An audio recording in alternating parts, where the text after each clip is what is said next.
ನಮಸ್ಕಾರ ವೀಕ್ಷಕರೇ, ಇವತ್ತಿನ ಆರೋಗ್ಯ ಕಾರ್ಯಕ್ರಮಕ್ಕೆ ತಮ್ಮೆಲ್ಲರಿಗೂ ಆತ್ಮೀಯವಾದ ಸ್ವಾಗತ.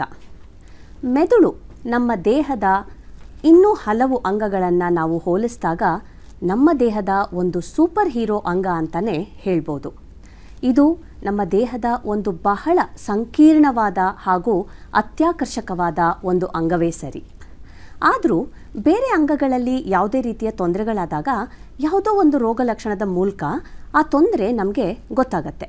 ಆದರೆ ವಿಪರ್ಯಾಸ ಏನು ಅಂದರೆ, ಮೆದುಳಿನಲ್ಲಿ ಯಾವುದಾದ್ರೂ ರೀತಿಯ ಒಂದು ತೊಂದರೆ ಇದ್ದಾಗ ಅದು ನಮ್ಮ ಅರಿವಿನಲ್ಲಿ ಅಂದರೆ ನಮ್ಮ ಮೆಮೊರಿನಲ್ಲಿ ಯಾವುದಾದ್ರೂ ಒಂದು ರೀತಿಯ ಬದಲಾವಣೆ ಆದಾಗ ಓ ಹೌದು, ಬ್ರೈನ್ ಅಥವಾ ಮೆದುಳಿನಲ್ಲಿ ಯಾವುದೋ ಒಂದು ತೊಂದರೆ ಇರಬಹುದು ಅಂತ ನಮಗಾಗ ಅರಿವಾಗತ್ತೆ. ನಾವು ಸಾಮಾನ್ಯವಾಗಿ ಈ ಮೆದುಳಿನ ಆರೋಗ್ಯವನ್ನು ಸ್ವಲ್ಪ ಲಘುವಾಗಿ ತಗೊಳ್ಳೋದುಂಟು. ಇನ್ನು ಇವತ್ತಿನ ಕಾರ್ಯಕ್ರಮದ ಚರ್ಚೆಯೂ ಸಹ ಅದೇನೆ. ಇವತ್ತಿನ ಕಾರ್ಯಕ್ರಮದ ಚರ್ಚೆ ನಮ್ಮ ಮೆದುಳಿನ ಆರೋಗ್ಯವನ್ನು ಹೇಗೆ ಕಾಪಾಡಿಕೊಳ್ಬೇಕು ಅನ್ನೋದು. ಕಾರ್ಯಕ್ರಮಕ್ಕೆ ನಿಮ್ಮೊಂದಿಗಿದ್ದಾರೆ ಬೆಂಗಳೂರಿನ ಹಿರಿಯ ನರರೋಗ ತಜ್ಞರಾದ ಡಾಕ್ಟರ್ ಗಣೇಶ್ ವೀರಭದ್ರಯ್ಯ ಅವರು. ಡಾಕ್ಟರ್, ಕಾರ್ಯಕ್ರಮಕ್ಕೆ ಆತ್ಮೀಯವಾದ ಸ್ವಾಗತ. ನಮಸ್ಕಾರ, ಧನ್ಯವಾದಗಳು.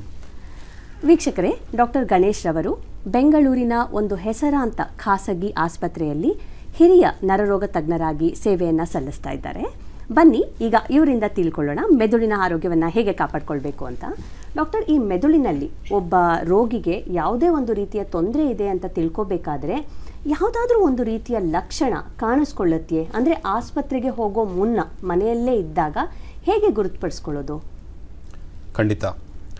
ನಮ್ಮ ಮೆದುಳು ಏನಪ್ಪ ಅಂತಂದರೆ ನಮ್ಮ ಸ್ಕಲ್ ಅಂತ ಏನು ಹೇಳ್ತೀವಿ, ಅದರ ಮೆದುಳಿನ ಚಿಪ್ಪಿನ ಒಳಗಡೆ ಇರುತ್ತೆ.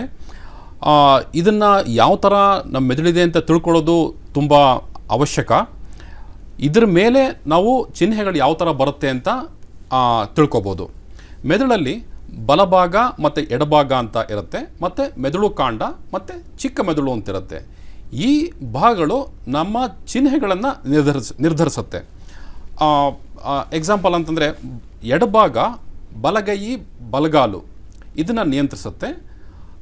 ಬಲಗಡೆ ಬ್ರೈನು ಎಡಗೈ ಎಡಗಾಲನ್ನು ನಿಯಂತ್ರಿಸುತ್ತೆ, ಮತ್ತು ಎಡ ಭಾಗದ ಬ್ರೈನು ಮಾತು ಇದನ್ನು ನಿಯಂತ್ರಿಸುತ್ತೆ. ನಮ್ಮ ಮೆದುಳು ನಮ್ಮ ಪ್ರಜ್ಞೆ, ಕಾನ್ಷಿಯಸ್ನೆಸ್ ಅಂತ ಏನು ಹೇಳ್ತೀವಿ, ಇದನ್ನು ನಿಯಂತ್ರಿಸುತ್ತೆ. ಚಿಕ್ಕ ಮೆದುಳು ಅಥವಾ ಸೆರೆಬೆಲ್ಲಮ್ ಅನ್ನೋದು ನಮ್ಮ ಬ್ಯಾಲೆನ್ಸ್ನ ನಿಯಂತ್ರಿಸುತ್ತೆ. ಬಲಭಾಗದಲ್ಲಿ ಏನಾದರೂ ಇದಾದರೆ ಲೈಕ್ ನಮಗೆ ಸ್ವಾಧೀನ ಕಳ್ಕೊಳ್ಳೋದು, ಮಾತು ತೊಂದರೆ ಆಗೋದು, ಮತ್ತು ಇಂಬ್ಯಾಲೆನ್ಸ್ ಅಂತ ಹೇಳ್ತೀವಿ, ನಡೆಯೋದಕ್ಕೆ ತೊಂದರೆ ಆಗೋದು, ಮತ್ತು ಪ್ರಜ್ಞೆ ತಪ್ಪೋಗೋದು, ಇದೆಲ್ಲನೂ ಕೆಲವು ಚಿಹ್ನೆಗಳು ಅಂತಲೇ ಹೇಳ್ಬೋದು. ಇನ್ನು ಕಣ್ಣಿಗೂ ಕಿವಿಗೂ ಪ್ರತಿಯೊಂದಕ್ಕೂ ಒಂದೊಂದು ಕೇಂದ್ರ ಇರುತ್ತೆ. ಈ ಕೇಂದ್ರಗಳು ಡ್ಯಾಮೇಜ್ ಆದಾಗ ಅದು ಚಿಹ್ನೆಗಳು ಕಾಣಿಸ್ಕೊಳ್ಳುತ್ತೆ. ಇದ್ರ ಬಗ್ಗೆ ನಾವು ಚರ್ಚೆ ಮಾಡೋಣ. ಖಂಡಿತ ಡಾಕ್ಟರ್. ಡಾಕ್ಟರ್, ಇನ್ನು ಈ ಮೆದುಳಿನಲ್ಲಿ ಸಾಮಾನ್ಯವಾಗಿ ಕಂಡುಬರುವಂತಹ ತೊಂದರೆಗಳು ಯಾವುದು? ಸಾಮಾನ್ಯವಾಗಿ ಮೆದುಳಿನಲ್ಲಿ ಕಂಡುಬರೋ ಜನಸಾಮಾನ್ಯರಲ್ಲಿ ಎಲ್ರಿಗೂ ಅಂತಂದರೆ, ಒಂದು ಬ್ರೈನ್ ಸ್ಟ್ರೋಕ್ ಅಥವಾ ಮೆದುಳಿನ ಆಘಾತ ಅಂತಂತೀವಿ, ಇದು ಸಾಮಾನ್ಯವಾಗಿ ಕಂಡುಬರುತ್ತೆ. ಮತ್ತು ರಸ್ತೆ ಅಪಘಾತದಲ್ಲಿ ತಲೆಗೆ ಪೆಟ್ಟಾಗತ್ತಲ್ಲ, ಇದರಿಂದ ತೊಂದರೆಗಳಾಗ್ಬೋದು. ಮೆದುಳಿನ ಗೆಡ್ಡೆಯಿಂದ ತೊಂದರೆ ಆಗ್ಬೋದು. ಇದಾದಮೇಲೆ ಕೋಮಾ ಅಂತ ಹೇಳ್ತೀವಿ, ಅದು ಆಗ್ಬೋದು. ಮತ್ತು ಅಪಸ್ಮಾರ, ಸೀಜರ್ಸ್ ಅಂತ ಹೇಳ್ತೀವಿ. ಇದೆಲ್ಲ ಸಾಮಾನ್ಯವಾಗಿ ಜನಸಾಮಾನ್ಯರಲ್ಲಿ ಕಂಡುಬರುವ ರೋಗ ಲಕ್ಷಣಗಳು ಬ್ರೈನಿಗೆ ಸಂಬಂಧಪಟ್ಟಂಗೆ. ಈ ಸ್ಟ್ರೋಕ್ ಅಂತ ನೀವು ಏನು ಹೇಳಿದ್ರಿ, ಇದು ಪಾರ್ಶ್ವವಾಯು ಅಂತ ಅಂದ್ಕೊಳ್ತೀನಿ. ಈ ಬ್ರೈನ್ ಸ್ಟ್ರೋಕ್ ಆಗೋದಕ್ಕೆ ಕಾರಣ ಏನು, ಹಾಗೂ ಬೇರೆ ರೋಗಗಳಿಗೆ ನಾವು ಕಂಪೇರ್ ಮಾಡಿದಾಗ ಇದು ಹೆಚ್ಚಿನ ಜನರಲ್ಲಿ ಕಾಣಿಸ್ಕೊಳ್ಳುತ್ತಾ? ಹೌದು. ಬ್ರೈನ್ ಸ್ಟ್ರೋಕ್ ಅಂತ ಏನು ಹೇಳ್ತೀವಿ, ಮೆದುಳಿನ ಆಘಾತ ಅಂತ ಏನು ಹೇಳ್ತೀವಿ, ಇದು ಸಾಮಾನ್ಯವಾಗಿ ನೀವು ಮನೆ ಹತ್ತಿರ ಇರ್ಬೋದು, ನಿಮ್ಮ ಸಂಬಂಧಿಕರಿರ್ಬೋದು, ಕೇಳಿರ್ಬೋದು, ನೋಡ್ತಾನೆ ಇರ್ತೀವಿ. ಇದು ಮೆದುಳಿನ ಸ್ಟ್ರೋಕ್ ಯಾಕೆ ಆಗುತ್ತೆ ಅಂತಂದರೆ, ಇದಕ್ಕೆ ಆದ ಒಂದು ರಿಸ್ಕ್ ಫ್ಯಾಕ್ಟರ್ಸ್ ಅಂತ ಹೇಳ್ತೀವಿ. ಅದು ಡಯಾಬಿಟಿಸ್, ಮಧುಮೇಹ ಇರ್ಬೋದು, ಹೈಪರ್ ಟೆನ್ಷನ್ ಅಂತ ಹೇಳ್ತೀವಿ, ಮತ್ತು ಒಬೆಸಿಟಿ ಅಂತ ಹೇಳ್ತೀವಿ, ಸ್ಮೋಕಿಂಗ್, ಆಲ್ಕೋಹಾಲ್, ಇದೆಲ್ಲ ಸಾಮಾನ್ಯವಾಗಿ ಸಮ್ ರಿಸ್ಕ್ ಫ್ಯಾಕ್ಟರ್ಸ್ ಅಂತ ಹೇಳ್ತೀವಿ. ಇದರಿಂದ ಬ್ರೈನ್ ಸ್ಟ್ರೋಕ್ ಕಾಣಿಸ್ಕೊಳ್ಬಹುದು. ಹಾಂ ಹಾಂ. ಇನ್ನು ಅದರ ನಂತರ ನೀವು ಹೇಳಿದ ಹಾಗೆ ಹೆಡ್ ಇಂಜುರಿ ಅಥವಾ ರಸ್ತೆ ಅಪಘಾತಗಳಲ್ಲಿ ಆಗುವಂತಹ ತೊಂದರೆಗಳು ಹೆಚ್ಚಾ? ಹೌದು. ಈಗ ಯುವಕರಲ್ಲಿ ಇದು ಸಾಮಾನ್ಯವಾಗಿ ತುಂಬ ನಾವು ನೋಡ್ತಾ ಇದ್ದೀವಿ. ಯಾಕೆ ಅಂತಂದರೆ ಈ ಬೈಕ್ ರೇಸಿಂಗ್ ಅಥವಾ ಕಾರ್ನಲ್ಲಿ ಸೀಟ್ ಬೆಲ್ಟ್ ಇಲ್ಲದೆ ಓಡಿಸೋದು, ತುಂಬ ಫಾಸ್ಟಾಗಿ ಹೋಗೋದು, ವೀಲಿಂಗ್ ಅಂತ ಹೇಳ್ತೀವಿ, ಈ ಥರ ಎಲ್ಲ ಮಾಡೋದ್ರಿಂದ ಈವನ್ ಮೈಲ್ಡ್ ಚಿಕ್ಕ ಪೆಟ್ ಆದ್ರೂ ಕಲ್ಲಿಂದ ಇಲ್ಲ ಕೆಳಗಡೆ ಭೂಮಿನಲ್ಲಿ ತಲೆ ಹೊಡ್ಕೊಂಡ್ರೂ ಇದು ಸಿವಿಯರ್ ಆಗಿ ಬ್ರೈನ್ಗೆ ಡ್ಯಾಮೇಜ್ ಆಗಬಹುದು. ಇದೆಲ್ಲ ಕಂಪ್ಲೀಟ್ಲಿ ನಾವು ತಡೆಗಟ್ಟಬಹುದಾದಂಥ ಫ್ಯಾಕ್ಟರ್ಸ್. ಹಾಂ, ಹೌದು ಹೌದು. ಇನ್ನು ಈ ಅಪಸ್ಮಾರ ಅಂತ ಹೇಳಿದ್ರಿ, ಇದ್ರ ಬಗ್ಗೆ ಸ್ವಲ್ಪ ತಿಳಿಸ್ಕೊಡ್ತೀರಾ? ಅಪಸ್ಮಾರ ಅಥವಾ ಶೀಜರ್ಸ್ ಅಂತ ಏನಂತ ಹೇಳ್ತೀವಿ, ಇದು ಸಾಮಾನ್ಯವಾಗಿ ಜನಗಳಲ್ಲಿ ಕಂಡು ಬಂದಾಗ ಇದು ಉದಾಸೀನ ಮಾಡೋದು ತುಂಬ ಕಾಮನ್ ಆಗಿಬಿಟ್ಟಿದೆ. ಯಾಕೆಂತಂದರೆ ಫಸ್ಟು ಅನ್ಕಾನ್ಷಿಯಸ್ ಆಗ್ಬೋದು ಫಸ್ಟ್ ಟೈಮು, ನೆಕ್ಸ್ಟು ಒಂದು 5-10 ಮಿನಿಟ್ಸು ಆದಮೇಲೆ ತುಂಬ ಕಂಪ್ಲೀಟ್ಲಿ ಅವ್ರು ನಾರ್ಮಲ್ ಆಗಿಬಿಡ್ತಾರೆ. ಆವಾಗ ಓಕೆ ನಂಗೆ ಚೆನ್ನಾಗಾಯಿತು ಅಂತ ಬಿಟ್ಬಿಡ್ತಾರೆ. ಇನ್ನೊಂದೇನಪ್ಪ ಅಂದರೆ ಹೆಡ್ ಇಂಜುರಿ ಅಂತ ಏನು ಹೇಳಿದ್ವಿ, ಅದರಿಂದನೂ ಶೀಜರ್ಸ್ ಆಗ್ಬೋದು. ಇದನ್ನು ಶೀಜರ್ಸ್ನ ಫೋಕಲ್ ಮತ್ತು ಜನರಲೈಸ್ಡ್ ಅಂತಾನು ಹೇಳ್ತೀವಿ. ಇದು ಹೆಂಗೆ ಸ್ಟಾರ್ಟ್ ಆಗುತ್ತೆ ಅಂದರೆ ಒಂದು ಕೈಯಿಂದ ಸ್ಟಾರ್ಟ್ ಆಗ್ಬೋದು, ಕಾಲಿಂದ ಸ್ಟಾರ್ಟ್ ಆಗ್ಬೋದು, ಅನ್ಕಾನ್ಷಿಯಸ್ ಆಗ್ಬೋದು. ಇದಕ್ಕೆ ಕಾರಣಾಂತರಗಳು ನಾನು ಹೇಳ್ದಂಗೆ ಮೆದುಳು ಗೆಡ್ಡೆಯಿಂದನೂ ಆಗ್ಬೋದು, ರಸ್ತೆ ಅಪಘಾತದಿಂದ ಬೇಕಾದರೂ ಆಗ್ಬೋದು, ಸಮ್ಟೈಮ್ಸ್ ಇದು ವಂಶ ಪಾರಂಪರ್ಯವಾಗೂ ಆಗ್ಬೋದು. ಇದು ನಾವು ಟ್ರೀಟ್ಮೆಂಟ್ ತಗೊಳ್ಳೋದು ತುಂಬ ಇಂಪಾರ್ಟೆಂಟು. ಇದ್ರ ಬಗ್ಗೆ ಮುಂದೆನೂ ಡಿಸ್ಕಸ್ ಮಾಡೋಣ. ಖಂಡಿತ. ಇನ್ನು ಡಾಕ್ಟರ್, ಬ್ರೈನ್ ಟ್ಯೂಮರ್ ಅಂದರೆ ಏನು? ಕರೆಕ್ಟ್. ಬ್ರೈನ್ ಟ್ಯೂಮರ್ ಬಗ್ಗೆ ತಿಳ್ಕೊಳ್ಳೋದು ತುಂಬ ಇಂಪಾರ್ಟೆಂಟು. ಯಾಕೆ ಅಂತಂದರೆ ಸುಮಾರು ಜನದಲ್ಲಿ ಇಟ್ಸ್ ನೆಗ್ಲೆಕ್ಟ್ ಮಾಡಿದಾಗ ಎಷ್ಟೋ ವರ್ಷಗಳಿಂದ ಇರುತ್ತೆ. ಈ ಬ್ರೈನ್ ಟ್ಯೂಮರ್ ಅಂತ ಏನು ಹೇಳ್ತೀವಿ, ಇದು ಬಂದರೆ ಅದನ್ನ ಏನು ಹೆದರ್ಕೋಬೇಕಾಗಿಲ್ಲ. ಯಾಕೆ ಅಂತಂದರೆ ತುಂಬ ಬ್ರೈನ್ ಟ್ಯೂಮರ್ಸ್ ನಾವೇನು ನೋಡ್ತೀವಿ ಇದೆಲ್ಲ ಕಂಪ್ಲೀಟ್ಲಿ ನಾವು ಟ್ರೀಟ್ಮೆಂಟ್ ಮಾಡೋ ಅಂಥ ಟ್ಯೂಮರ್ಸ್ ಆಗಿರುತ್ತೆ, ಮಾರಣಾಂತಿಕವಾಗಿರಲ್ಲ. ಯಾವುದೇ ಒಂದು ಬ್ರೈನ್ ಟ್ಯೂಮರ್ ಅಂದ ತಕ್ಷಣ ನಂದು ಲೈಫ್ ಇಲ್ಲೇ ಮುಗ್ದೋಯ್ತು, ಇನ್ನು ಮುಂದೆ ಏನೂ ಇಲ್ಲ ಅಂತ ಏನು ಭಯ ಪಡಬೇಕಾದ ಅವಶ್ಯಕತೆ ಇಲ್ಲ. Most of the brain tumours are not malignant, benign ಅಂತ ಹೇಳ್ತೀವಿ. ಇದರಲ್ಲಿ ಸಾಮಾನ್ಯವಾಗಿ ಕಂಡುಬರೋದು ಏನಪ್ಪಾ ಅಂತಂದರೆ ಮೆನಿಂಜಿಯೋಮಾ ಅಂತ ಹೇಳ್ತೀವಿ. ಇದನ್ನು ಕಂಪ್ಲೀಟ್ಲಿ ಇದನ್ನ ಟ್ರೀಟಬಲ್ ಕಂಡೀಷನ್ ತುಂಬ ಅರ್ಲಿ ಸ್ಟೇಜಲ್ಲಿ ಬಂದಾಗ. ಮತ್ತು ಅಕೋಸ್ಟಿಕ್ ಶ್ವಾನೋಮಾ ಅಂತ ಹೇಳ್ತೀವಿ, ನಾನ್ ಮೆಲಿಗ್ನೆಂಟ್ ಟ್ಯೂಮರ್. ಮತ್ತು ಪಿಟ್ಯುಟರಿ ಅಡಿನೋಮಾ ಅಂತ ಹೇಳ್ತೀವಿ. ಇದು ಮೂರೂ ಮೋಸ್ಟ್ ಕಾಮನ್. ಇದು ಕಂಪ್ಲೀಟ್ಲಿ ಟ್ರೀಟಬಲ್. ಮಾರಣಾಂತಿಕವಾಗಿರೋದೂ ಇದೆ, ಅದು ರೇರ್, ಲೈಕ್ ಗ್ಲಯೋಬ್ಲಾಸ್ಟೋಮಾ ಅಂತ ಹೇಳ್ತೀವಿ. ಈ ಟ್ಯೂಮರ್ ಇದ್ದವರಲ್ಲಿ ಯಾವ ರೀತಿಯ ರೋಗ ಲಕ್ಷಣಗಳು ಕಾಣಿಸ್ಕೊಳ್ಳುತ್ತೆ? ಮೊದಲನೇ ಹಂತದಲ್ಲಿ ಯಾವ ಲಕ್ಷಣಗಳಿರುತ್ತೆ? ಕರೆಕ್ಟ್. ಈ ಮೆದುಳುಗೆಡ್ಡೆ ಟ್ಯೂಮರ್, ಬ್ರೈನ್ ಟ್ಯೂಮರ್ ಅಂತ ಏನು ಹೇಳ್ತೀವಿ, ಇದು ಇನಿಷಿಯಲ್ ಸ್ಟೇಜಸ್ಸಲ್ಲಿ ಪ್ರಾಥಮಿಕ ಹಂತದಲ್ಲಿ ಹೇಗಿರುತ್ತಪ್ಪ ಅಂತಂದರೆ ತಲೆನೋವು ಬರ್ಬೋದು. ಆ ತಲೆನೋವು ಅದು ಸಿವಿಯಾರಿಟಿ, ತೀವ್ರತೆ ಜಾಸ್ತಿ ಆಗ್ಬೋದು. ಮತ್ತು ಬೆಳಗ್ಗೆ ಎದ್ದ ತಕ್ಷಣ ತುಂಬ ತಲೆನೋವುದು, ವಾಂತಿ ಬರೋಂಗಾಗೋದು, ವಾಂತಿ ಆಗೋದು. ಈ ವಾಂತಿ ಆದಮೇಲೆ ತಲೆನೋವು ಕಂಪ್ಲೀಟ್ ಉಪಶಮನ ಆಗ್ಬೋದು, ನಾನು ಕಂಪ್ಲೀಟ್ಲಿ ನಾರ್ಮಲ್ ಆಗೋಯ್ತು ಅಂತ ಆಗ್ಬೋದು. ಇದು ವರ್ಷಾನುಗಟ್ಲೆಯಿಂದ ಆಗ್ತಾ ಇರ್ಬೋದು. ಇದು one of the main symptom, ಸೂಚನೆ.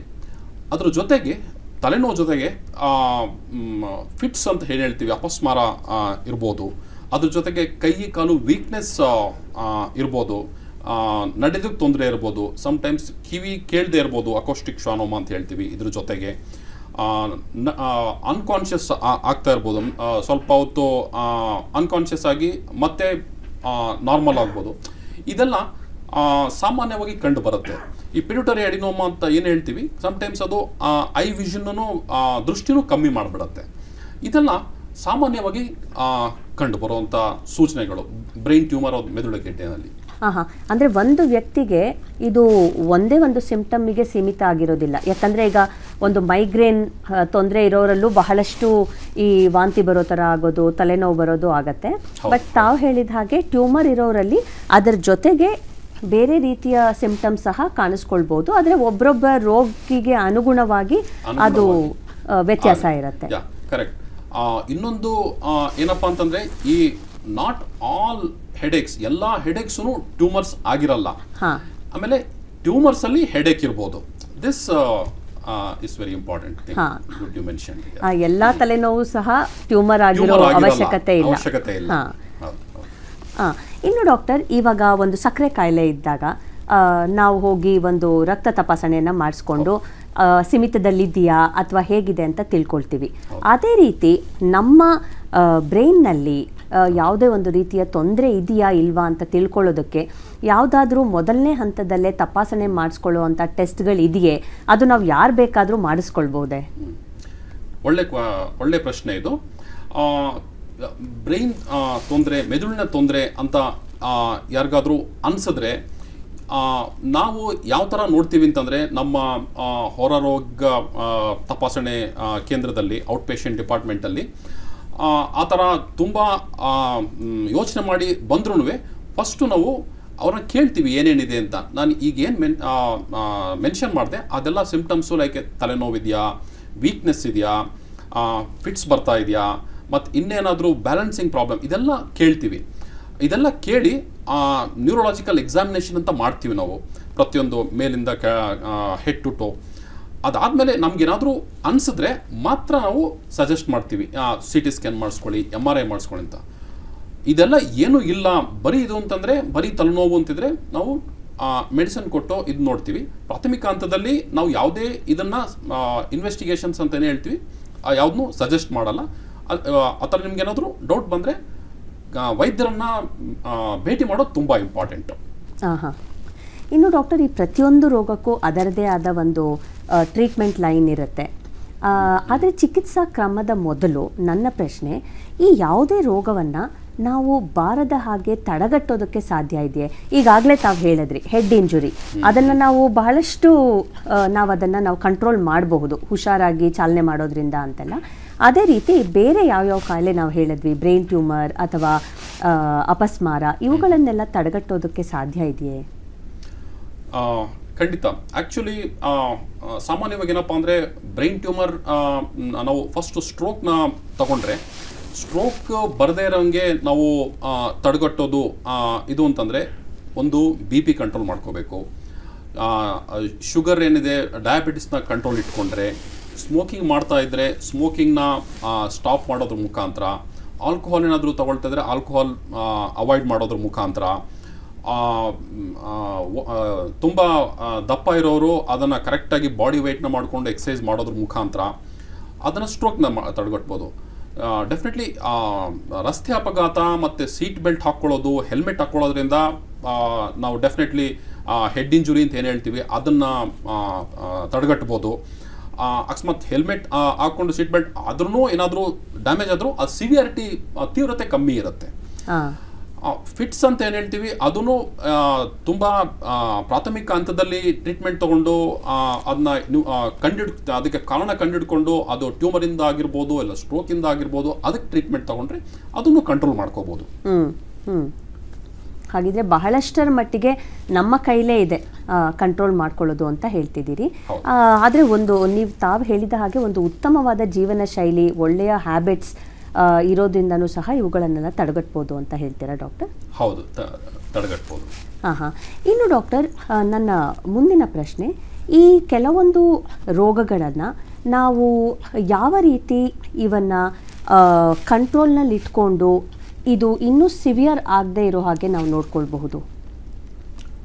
ಓಕೆ, ನಾವು ಫಸ್ಟು ನಮಗೇನೇ ಬ್ರೈನ್ ತೊಂದರೆ ಇದೆ ಅಂತಂದರೆ ನಮಗೆ ಅನಿಸಿದ್ರೆ ಪ್ರಪ್ರಥಮವಾಗಿ ಮಾಡಬೇಕಾಗಿರೋದು ಅಂದರೆ ಡಾಕ್ಟರ್ ಹತ್ರ ಎಕ್ಸ್ಪರ್ಟ್ ಹತ್ರ ತೋರಿಸ್ಕೋಬೇಕು. ಫಸ್ಟು ಏನಿದೆ ಅಂತ ಅದನ್ನು ಕಂಡುಹಿಡ್ಕೋಬೇಕು. ಇದೇ ಕಾರಣದಿಂದ ನಮಗೆ ಇದು ಆಗ್ತಾ ಇದೆ ಅಂತ ವೈದ್ಯರನ್ನ ಭೇಟಿ ಮಾಡಿ ತಿಳ್ಕೊಂಡು ಆಮೇಲೆ ಅದಕ್ಕೆ ತಕ್ಕಂತೆ ನಾವು ಅವರ ಸಲಹೆನ ನಾವು ಫಾಲೋ ಮಾಡಿದ್ರೆ ಅದು ತೀವ್ರತೆ ಏನಿರುತ್ತೆ ಅದನ್ನು ಮೆಡಿಸಿನ್ಸ್ ಮುಖಾಂತರ ಏನೋ ಎಕ್ಸಸೈಸ್ ಮುಖಾಂತರ ಮತ್ತು ಫಾಲೋ ಅಪ್ಸ್ ಅಂತ ಹೇಳ್ತೀವಿ, ಆ ಫಾಲೋ ಅಪ್ಸ್ ಮುಖಾಂತರ ನಾವು ಮಾಡಿದ್ರೆ ಖಂಡಿತ ಇದನ್ನ ನಾವು ಸಿವಿಯಾರಿಟಿನ ತೀವ್ರತೆನ ಕಂಟ್ರೋಲ್ ಮಾಡ್ಕೋಬೋದು. ಕೆಲವೊಮ್ಮೆ ಇಂತಹ ತೊಂದರೆಗಳು ದೀರ್ಘಾವಧಿಯಲ್ಲಿ ವ್ಯಕ್ತಿಯನ್ನು ತೊಂದರೆಗೆ ಈಡು ಮಾಡುತ್ತೆ. ಇಂತಹ ಸಂದರ್ಭಗಳಲ್ಲಿ ಶುಶ್ರೂಷೆ ಮಾಡುವಂತಹವರ ಪಾತ್ರ ಬಹಳ ಮುಖ್ಯ ಆಗಿರುತ್ತೆ. ಈ ಶುಶ್ರೂಷೆ ಮಾಡುವವರು ಯಾವ ರೀತಿಯ ಒಂದು ಪ್ಯಾಟರ್ನನ್ನು ಫಾಲೋ ಮಾಡಬೇಕು, ಅವರು ಯಾವ ರೀತಿಯ ಕೇರ್ ತಗೊಳ್ಬೇಕು ಅಂತ ಸ್ವಲ್ಪ ತಿಳಿಸ್ಕೊಡ್ತೀರಾ? ಖಂಡಿತ. ಇದರಲ್ಲಿ ಶುಶ್ರೂಷೆ ಮಾಡೋರು ಏನು ಗಮನ ಹರಿಸ್ಬೇಕಂತಂದರೆ, ಈಗಲೇ ನಾವು ಚರ್ಚೆ ಮಾಡ್ದಂಗೆ ಬ್ರೈನ್ ಟ್ಯೂಮರು, ರಸ್ತೆ ಅಪಘಾತ, ತಲೆ ಇಂಜುರಿ, ಬ್ರೈನ್ ಟ್ಯೂಮರು ಇದೆಲ್ಲ ಆದಮೇಲೆ ಒಂದು ಸಲ ನಾವು ಅದನ್ನ ಟ್ರೀಟ್ ಮಾಡಿದ್ಮೇಲೆ ಅದನ್ನ ರೆಸಿಡ್ಯುವಲ್ ವೀಕ್ನೆಸ್ ಅಂತ ಹೇಳ್ತೀವಿ. ಕೈ ವೀಕ್ನೆಸ್ ಆಗಿರ್ಬೋದು, ಕಾಲ್ ವೀಕ್ನೆಸ್ ಆಗಿರ್ಬೋದು, ಮಾತು ತೊದಲದಿರ್ಬೋದು, ಮಾತಿಲ್ಲದೆ ಇರ್ಬೋದು. ಶುಶ್ರೂಷೆ ಮಾಡೋರು ಅಥವಾ ಫಿಸಿಯೋಥೆರಪಿ ಆರ್ ನರ್ಸಿಂಗ್ ಕೇರ್ ಏನು ಹೇಳ್ತೀವಿ, ಇವರು ಒಂದು ಸಲ ಮನೆಗೆ ಹೋದ್ಮೇಲೆ ಅಥವಾ ಫಿಸಿಯೋಥೆರಪಿ ಹೋದ್ಮೇಲೆ ಕೈಗೆ ಎಕ್ಸಸೈಸ್ ಕೊಡೋದು, ಕಾಲ್ಗೆ ಎಕ್ಸಸೈಸ್ ಮಾಡಿಸೋದು, ಮತ್ತು ಎದೆನಲ್ಲಿ ತಟ್ಟಿ ಅದನ್ನು ಚೆಸ್ಟ್ ಫಿಸಿಯೋಥೆರಪಿ ಅಂತ ಹೇಳ್ತೀವಿ. ಅದೆಲ್ಲ ಮಾಡೋದ್ರಿಂದ ನ್ಯೂಮೋನಿಯಾನ ತಡೆಗಟ್ಬೋದು. ಸ್ಟಾರ್ಟಿಂಗ್ ಇನಿಷಿಯಲ್ ಒಂದು 2 to 3 months, 2 to 3 ತಿಂಗಳಲ್ಲಿ ಎಕ್ಸಸೈಸ್ ಅಂತ ಏನು ಹೇಳ್ತೀವಿ ಅದನ್ನ ಚೆನ್ನಾಗಿ ಮಾಡಿಸಿದ್ರೆ, ಮತ್ತು ಕಾಲ್ನಲ್ಲಿ DVT ಅಂತ ಹೇಳ್ತೀವಿ. ಎಕ್ಸಸೈಸ್ ಮಾಡಲಿಲ್ಲ ಅಂತಂದರೆ ಕಾಲ್ನಲ್ಲಿ ಬ್ಲಡ್ ಕ್ಲಾಟ್ ಆಗಿ ಮತ್ತೆ ಅದು ಲಂಗ್ಸ್ಗೆ ಹೋಗಿ ಬ್ಲಾಕ್ ಆಗುತ್ತೆ, ಪಲ್ಮೋರಿ ಎಂಬೋಲಿಸಮ್ ಅಂತ ಹೇಳ್ತೀವಿ. ಇದರಿಂದ ಎಲ್ಲ ನಾವು ಮೊದಲನೇ 2 to 3 ತಿಂಗಳಲ್ಲಿ ಚೆನ್ನಾಗಿ ಮಾಡಿದ್ರೆ the recovery will be faster. Hand weakness, leg weakness ನಾವು ಇಂಪ್ರೂವ್ಮೆಂಟ್ ಆಗೋದನ್ನ ನೋಡಿದ್ದೀವಿ. ಈ ಥರ ಗಮನ ಹರಿಸಿದ್ರೆ, ಎಕ್ಸಾಂಪಲ್ ಟ್ರೇಕ್ಯಾಸ್ಟಮಿ ಕೇರ್, ಅದನ್ನು ಚೆನ್ನಾಗಿ ಶುಶ್ರೂಷೆ ಅವರು ಪದೇ ಪದೇ ಫ್ರೀಕ್ವೆಂಟ್ ಆಗಿ ಸೆಕ್ಷನ್ ಮಾಡೋದು, ಇದೆಲ್ಲ ಮಾಡಿದ್ರೆ ವೀಲ್ ಚೇರ್ ಮೊಬಿಲೈಸೇಷನ್ ಅಂತ ಹೇಳ್ತೀವಿ. ಇದೆಲ್ಲ ಮಾಡಿದ್ರೆ recovery chances will be faster. ಇದು ಯಾವುದೇ ಬ್ರೈನ್ ಪೇಷಂಟ್ ಆಗಲಿ, ಸ್ಟ್ರೋಕ್ ಆಗಿರ್ಬೋದು, ಇದಾಗಿರ್ಬೋದು, ಅವ್ರಿಗೆ ಒಂದ್ಸಲ ಅದು ಅಫೆಕ್ಟ್ ಆದಮೇಲೆ ಚಿಕ್ಕ ಮಗು ಥರ ಹೆಂಗೆ ನೋಡ್ಕೊಳ್ತೀವಿ ಕೈ ಹಿಡಿದು, ಆ ಥರ 2 to 3 ತಿಂಗಳಲ್ಲಿ ನೋಡಿಕೊಂಡ್ರೆ ಮತ್ತೆ ಅದು recovery chances will be faster. ಹಾಗಿದ್ರೆ ತಾವು ಹೇಳಿದ ಹಾಗೆ ಫಿಸಿಯೋಥೆರಪಿ ಪಾತ್ರ ಈ ಕೆಲವು ರೋಗಗಳಲ್ಲಿ ಬಹಳ ಪ್ರಾಮುಖ್ಯವಾಗಿರುತ್ತೆ.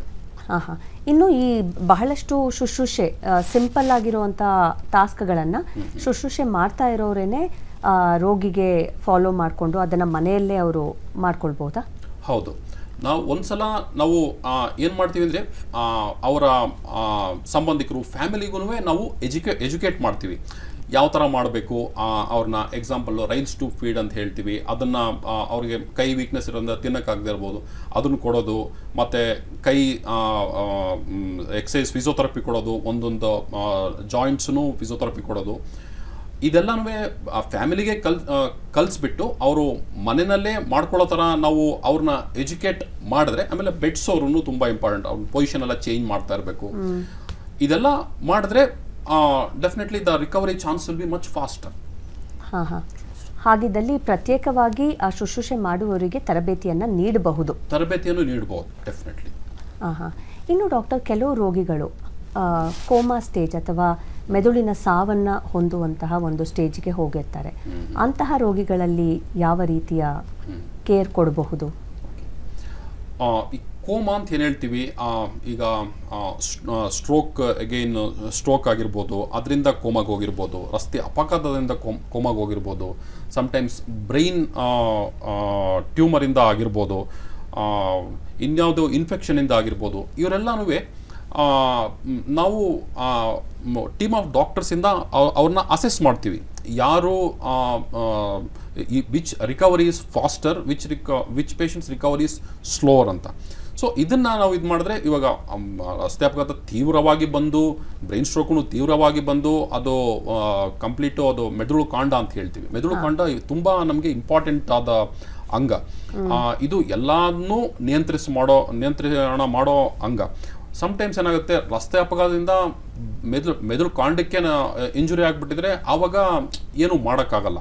ಆವಾಗ ಯಾಕೆಂದರೆ ಅಲ್ಲಿ ಹಾರ್ಟ್ ಸೆಂಟ್ರು ಮತ್ತು ಲಂಗ್ ಸೆಂಟ್ರ್ ಅಂತ ಏನು ಹೇಳ್ತೀವಿ ಅದೆಲ್ಲನೂ ಇರುತ್ತೆ.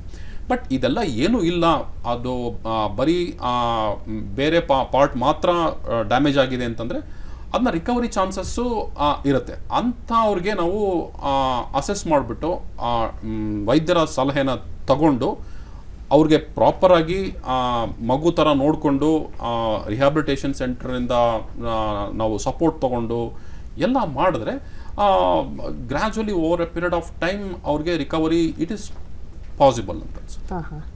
ಇನ್ನು ಡಾಕ್ಟರ್, ನಮ್ಮ ಜನಸಾಮಾನ್ಯರಲ್ಲಿ ಅರಿವನ್ನು ಮೂಡಿಸೋದಕ್ಕೆ ಈಗಾಗಲೇ ಜುಲೈ 22ನೇ ತಾರೀಕು ವಿಶ್ವದೆಲ್ಲೆಡೆ ವಿಶ್ವ ಮೆದುಳಿನ ದಿನ ಅಂತ ಗಮನಿಸ್ತಾ ಬರ್ತಿದ್ದಾರೆ. ಇದನ್ನು ಗಮನಿಸೋ ಉದ್ದೇಶ ಏನು? ಇದು ಗಮನಿಸೋ ಉದ್ದೇಶ ಏನಪ್ಪ ಅಂತಂದರೆ, ನಮ್ಮ brain health is very very important. It can be physical brain health ಇರ್ಬೋದು, ನಾನು ಇವಾಗ ಮೆನ್ಷನ್ ಮಾಡ್ದಂಗೆ. ಅದಾದಮೇಲೆ ಮಾನಸಿಕವಾಗಿಯೂ ಇರ್ಬೋದು, ಅದು ಇವತ್ತಿನ ಟಾಪಿಕ್ ಅಲ್ಲ. ಬಟ್ ಬ್ರೈನ್ ಹೆಲ್ತು ಮತ್ತು ಇದು ಡಿಸಬಿಲಿಟಿ ಆಗೋದನ್ನ ತಡೆಗಟ್ಟೋದು ಎಲ್ರಿಗೂ ಸಂಬಂಧಪಟ್ಟಿದ್ದು. ಇದನ್ನು ಯಾರನ್ನೂ ಬಿಡಬಾರ್ದು. ನಾವು ಎಲ್ರಿಗೂ ಇದನ್ನು ಜಾಗೃತಿನ ಮೂಡಿಸ್ಬೇಕು. ಸಣ್ಣ ಒಂದು ಚಿಹ್ನೆ ಬಂದ್ರೂ ಮೆದುಳಿಗೆ ಡ್ಯಾಮೇಜ್ ಆಗ್ತಾ ಇರೋದು, ಅದನ್ನು ಎಕ್ಸ್ಪರ್ಟ್ ಅಂತ ಏನು ಹೇಳ್ತೀವಿ ಅವ್ರನ್ನ ಮೀಟ್ ಮಾಡಿ, ಭೇಟಿ ಮಾಡಿ, ಸಂಬಂಧಿಕರ ಜೊತೆ ಅದನ್ನು ಚರ್ಚೆ ಮಾಡಿ, ಅದ್ರ ಏನು ತೊಂದರೆ ಇದೆ ಅದಕ್ಕಿಂತ ಚೆನ್ನಾಗಿ ಉಪಶಮನ ಮಾಡ್ಕೊಳ್ಳೋ ಒಂದು ದಾರಿನ ನಲ್ಲಿ ನಡೆಸ್ಕೊಂಡು ಹೋಗಬೇಕು ಅನ್ನೋದೇ ನಮ್ಮ ಮೇನ್ ಏಮ್, ಉದ್ದೇಶ. ಇನ್ನು ಡಾಕ್ಟರ್, ನಮ್ಮ ವೀಕ್ಷಕರಿಗೆ ನೀವು ನೀಡುವಂತಹ ಸಂದೇಶ ಏನು? ಅಂದರೆ ನಮ್ಮ ದಿನನಿತ್ಯದ ಆರೋಗ್ಯ ಕ್ರಮದಲ್ಲಿ ಯಾವ ರೀತಿಯ ಬದಲಾವಣೆಗಳನ್ನು ಮಾಡಿಕೊಳ್ಳೋದ್ರಿಂದ ನಮ್ಮ ಮೆದುಳಿನ ಆರೋಗ್ಯವನ್ನು ಕಾಪಾಡ್ಕೊಳ್ಳೋದಕ್ಕೆ ಸಾಧ್ಯ? ಖಂಡಿತ. ಮೆದುಳಿನ ಆರೋಗ್ಯ ಅಂತಂದರೆ, ಒಂದು ನಾರ್ಮಲ್ ಆಗಿ ಇರೋರು, ಏನು ಮೆದುಳಿಗೆ ತೊಂದರೆ ಇಲ್ಲದೆ ಇರೋರು ಏನು ಅವರು ಮತ್ತು ಮೆದುಳಿಗೆ ತೊಂದರೆ ಇರೋರು, ಸ್ವಲ್ಪ ತೊಂದರೆ ಇರ್ಬೋದು. ನಾವು ಈಗಲೇ ಚರ್ಚೆ ಮಾಡ್ದಂಗೆ ಮೆದುಳಿಗೆ ಹಾನಿಕಾರಕ ಆಗೋ ಮೇಯ್ನ್ ನಾವು ಡಿಸ್ಕಸ್ ಮಾಡ್ದಂಗೆ ಇದು ಸ್ಟ್ರೋಕ್ ಆಗಿರ್ಬೋದು, ರಸ್ತೆ ಅಪಘಾತ ಆಗಿರ್ಬೋದು, ಮತ್ತು ಬ್ರೈನ್ ಟ್ಯೂಮರ್ ಆಗಿರ್ಬೋದು, ಮತ್ತು ಅಲ್ಝೈಮರ್ಸ್ ಅಂತ ಹೇಳ್ತೀವಿ, ಪಾರ್ಕಿನ್ಸೋನಿಸಮ್ ಅಂತ ಹೇಳ್ತೀವಿ. ಇದೆಲ್ಲ ಮೆದುಳಿಗೆ ಡ್ಯಾಮೇಜ್ ಆಗುವಂಥ ಕೆಲವು ಮೇಯ್ನ್ ರೋಗಗಳು. ಇದಕ್ಕೆಲ್ಲನೂ ಬಿ ಪಿ ಕಂಟ್ರೋಲ್ ಆಗಿ ಇಟ್ಕೊಳ್ಳೋದು, ಬಿ ಪಿ ಬರ್ದೇ ಇರೋಂಗೆ ನೋಡ್ಕೊಳ್ಳೋದು, ಎಕ್ಸಸೈಸ್. ನಾನು ನಮ್ಮ ಎಲ್ಲ ಪೇಷಂಟ್ಸ್ಗೂ ನಾನೇನು ಅಡ್ವೈಸ್ ಮಾಡ್ತೀನಿ ಅಂತಂದರೆ, every day please do exercise 1 hour, 6 to 7 or 7 to 8, ಇಲ್ಲ ಈವ್ನಿಂಗ್ 4 to 5. ದಿಸ್ ಇಸ್ ತುಂಬ ಇಂಪಾರ್ಟೆಂಟು. ಇದರಿಂದ ಒಂದು ಶುಗರ್ ಲೆವೆಲ್ ಕಂಟ್ರೋಲ್ ಆಗುತ್ತೆ, ಇನ್ನೊಂದು ಬಿ ಪಿ ಕಂಟ್ರೋಲ್ ಆಗುತ್ತೆ. ಆಲ್ಕೋಹಾಲ್ ಬಗ್ಗೆ ಏನು ಹೇಳೋದಕ್ಕೆ ಇಷ್ಟಪಡ್ತೀನಿ ಅಂತಂದರೆ, ಆಲ್ಕೋಹಾಲು ತುಂಬ ಕುಡಿತಾ ಇದ್ದರೆ ಕಮ್ಮಿ ಕುಡಿತಾ ಇದ್ದರೆ ಅದನ್ನು ಇನ್ನೂ ಕಮ್ಮಿ ಮಾಡಿ. ಇನ್ನೂ ಸ್ಟಾರ್ಟೇ ಮಾಡಲಿಲ್ಲ ಅಂತಂದರೆ ದಯವಿಟ್ಟು ಸ್ಟಾರ್ಟ್ ಮಾಡಬೇಡಿ. ಸ್ಟಾರ್ಟ್ ಮಾಡಿದರೆ ನಿಲ್ಲಿಸ್ಬಿಡಿ. Finally no alcohol. ತುಂಬ ಫಾಸ್ಟಾಗಿ ಏನಾದರೂ ನೀವು ಡ್ರೈವ್ ಮಾಡ್ತಾಯಿದ್ರೆ ಸ್ಲೋ ಮಾಡಿ, ಹೆಲ್ಮೆಟ್ ಹಾಕ್ಕೊಳ್ಳಿ, ಸೀಟ್ ಬೆಲ್ಟ್ ಹಾಕ್ಕೊಳ್ಳಿ. ಗ್ರೀನ್ ಲೀಫಿ ವೆಜಿಟೇಬಲ್, ಸೊಪ್ಪು, ತರಕಾರಿ ಇದೆಲ್ಲ ತುಂಬ ಇಂಪಾರ್ಟೆಂಟು. Protein important. ಮತ್ತು ಇನ್ನೊಂದು ಹೇಳೋಕ್ಕೆ ಇಷ್ಟಪಡ್ತೀನಿ ಅಂತಂದರೆ, ವಯಸ್ಸಾಗಿರೋರು, 60-70 ವರ್ಷ ಆಗಿರೋರು ಮನೇನು ಲೈಕ್ ಎಲ್ಡರ್ಲಿ ಫ್ರೆಂಡ್ಲಿಯಾಗಿ ಕನ್ವರ್ಟ್ ಮಾಡ್ಕೊಳ್ಳಿ. ಗ್ರಿಲ್ಸ್ ಹಾಕೋದಿರ್ಬೋದು, ಟಾಯ್ಲೆಟಲ್ಲಿ ಆ್ಯಂಟಿ ಸ್ಕಿಡ್ ಫ್ಲೋರಿಂಗ್ ಹಾಕ್ಬೋದು, ರೇಲ್ಸ್ ಹಾಕ್ಬೋದು, ವಾಕರ್ಸು, ಇದೆಲ್ಲ ಸ್ಮಾಲ್ ಥಿಂಗ್ಸ್. ಆಮೇಲೆ ಲೈಟಿಂಗು, ಇದೆಲ್ಲ ತುಂಬ ಇಂಪಾರ್ಟೆಂಟು ವಯಸ್ಸಾಗಿರೋರಿಗೆ. ಇದೆಲ್ಲ ನಾವು ಚೇಂಜ್ ಮಾಡಿಕೊಂಡ್ರೆ ಖಂಡಿತ ನಾವು ಹೆಡ್ ಇಂಜುರಿ ಅಂತ ಏನು ಹೇಳ್ತೀವಿ ಇದೆಲ್ಲನೂ ಪ್ರಿವೆಂಟ್ ಮಾಡೋದಕ್ಕೆ, ತಡೆಗಟ್ಟೋದಕ್ಕೆ ಸಾಧ್ಯ ಆಗುತ್ತೆ. ಹೌದು, ಖಂಡಿತ ಡಾಕ್ಟರ್, ನಮ್ಮ ಕಾರ್ಯಕ್ರಮಕ್ಕೆ ಆಗಮಿಸಿ ನಮ್ಮ ವೀಕ್ಷಕರೆಲ್ಲರಿಗೂ ನೀವು ಬಹಳ ಉತ್ತಮವಾದ ಸಲಹೆಯನ್ನು ನೀಡಿದ್ದೀರಿ. ನಮ್ಮ ದೂರದರ್ಶನ ಚಂದನ ವಾಹಿನಿಯ ಪರವಾಗಿ ಹಾಗೂ ವೀಕ್ಷಕರೆಲ್ಲರ ಪರವಾಗಿ ನನ್ನ ತುಂಬ ಹೃದಯದ ಧನ್ಯಗಳನ್ನು ಹೇಳೋದಕ್ಕೆ ಇಷ್ಟಪಡ್ತೀನಿ. ನಮಸ್ಕಾರ, ಧನ್ಯವಾದಗಳು. ಕೇಳಿದ್ರಲ್ಲ ವೀಕ್ಷಕರೇ, ನಮ್ಮ ಮೆದುಳಿನ ಆರೋಗ್ಯವನ್ನು ಸಾಕಷ್ಟರ ಮಟ್ಟಿಗೆ ನಾವೇ ಕಾಪಾಡಿಕೊಳ್ಬಹುದು. ಒಂದು ಉತ್ತಮವಾದ ಆರೋಗ್ಯವನ್ನು ನಾವು ರೂಢಿಸ್ಕೊಳ್ಳೋದ್ರಿಂದ ಪೌಷ್ಟಿಕಾಂಶ ಆಹಾರ ಹಾಗೂ ಅದರ ಜೊತೆ ಒಂದು ಆರೋಗ್ಯವಂತ ಸಂಭಾಷಣೆ, ಹೊಸತನ್ನು ಏನಾದರೂ ಕಲಿಯೋದು, ಈ ರೀತಿಯ ನಾವು ಹಾಬೀಸನ್ನು ಡೆವಲಪ್ ಮಾಡ್ಕೊಳ್ಳೋದ್ರಿಂದ ಖಂಡಿತವಾಗಿಯೂ ನಮ್ಮ ಮೆದುಳಿನ ಆರೋಗ್ಯವನ್ನು ಕಾಪಾಡ್ಕೊಳ್ಬೋದು ಅಂತ ಹೇಳ್ತಾ ಇವತ್ತಿನ ಕಾರ್ಯಕ್ರಮಕ್ಕೆ ವಿದಾಯ ಹೇಳ್ತಿದ್ದೀನಿ. ಮತ್ತೆ ಭೇಟಿಯಾಗೋಣ. ನಿಮ್ಮ ಡಾಕ್ಟರ್ ಉಮಾ ಗೌತಮ್. ನಮಸ್ಕಾರ.